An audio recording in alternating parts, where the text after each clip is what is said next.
La dernière visite de Recep Tayyip Erdogan au Caire remonte à novembre 2012. À l'époque, il était Premier ministre et il allait y rencontrer le président d'alors, Mohamed Morsi. Après le coup d'État du maréchal al-Sisi qui a renversé Mohamed Morsi en juillet 2013, les deux pays avaient mutuellement rappelé leurs ambassadeurs et rompu leurs relations. Recep Tayyip Erdogan promettait de ne jamais rencontrer celui qu'il qualifiait de putschiste, le président Abdel Fattah al-Sisi. Et pourtant, le président turc s'apprête donc à se rendre au Caire pour sceller la réconciliation entre la Turquie et l'Égypte.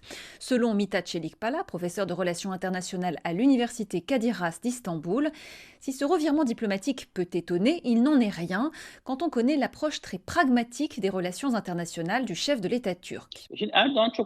Erdogan est un homme politique très pragmatique. Il est habitué à ce genre de volte-face et il sait les justifier auprès de sa base électorale.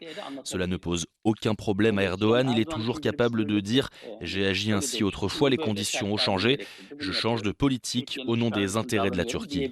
Avec l'Égypte, c'est la Turquie elle-même qui est à l'origine du rapprochement. Des échanges entre services de renseignement avaient préparé le terrain en 2020. Au printemps suivant, des diplomates turcs s'étaient rendus au Caire, tandis que des médias égyptiens d'opposition basés en Turquie étaient priés de baisser le ton. Pour le chercheur Mithat Çelikpala, la réconciliation avec l'Égypte était une priorité d'Ankara, et à juste titre selon lui. Du point de vue de la politique étrangère et sécuritaire, la Turquie ne dispose que d'une seule clé pour changer les équilibres au Moyen-Orient et en Méditerranée. Et cette clé, c'est l'Égypte. Car la Turquie a des relations problématiques avec la Syrie, avec Israël, d'autant plus en raison de ce qui se passe à Gaza. À Chypre, elle n'a pas de relation avec la partie grecque. Au Liban, il n'y a pas d'État à proprement parler, donc pas d'équation possible. La Libye est dans un état de chaos, donc là non plus pas d'équation possible. Pour avoir de l'influence au Moyen-Orient, la Turquie et l'Égypte ont besoin de coopérer.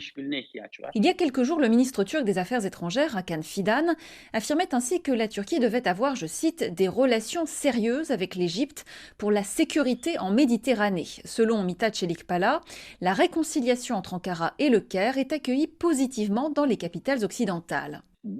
Pour agir au Moyen-Orient, les Occidentaux ont besoin d'acteurs forts. Avec l'Irak, ce n'est pas possible. Avec l'Iran, encore moins. Les pays du Golfe ne peuvent jouer un rôle dans les équilibres du Moyen-Orient que dans une certaine mesure. Par ailleurs, ces derniers temps, Israël perd de plus en plus d'influence à cause de la guerre à Gaza. Mais si vous arrivez à associer deux acteurs qui peuvent déterminer les équilibres au Moyen-Orient, c'est-à-dire la Turquie et l'Égypte, alors vous avez un pouvoir d'action. La Turquie est un partenaire économique pour les Occidentaux. L'Égypte est avant tout un acteur politique dans le monde arabe. Les deux pays représentent des forces militaires capables de contrôler les équilibres en Méditerranée. Donc, du point de vue des Occidentaux, si ces deux-là s'entendent, vous limitez au moins le risque de problèmes supplémentaires. Premier résultat concret de ce rapprochement, la Turquie a fait savoir la semaine dernière avoir donné son accord pour fournir des drones de combat à l'Égypte. À Istanbul, Anne pour Médina.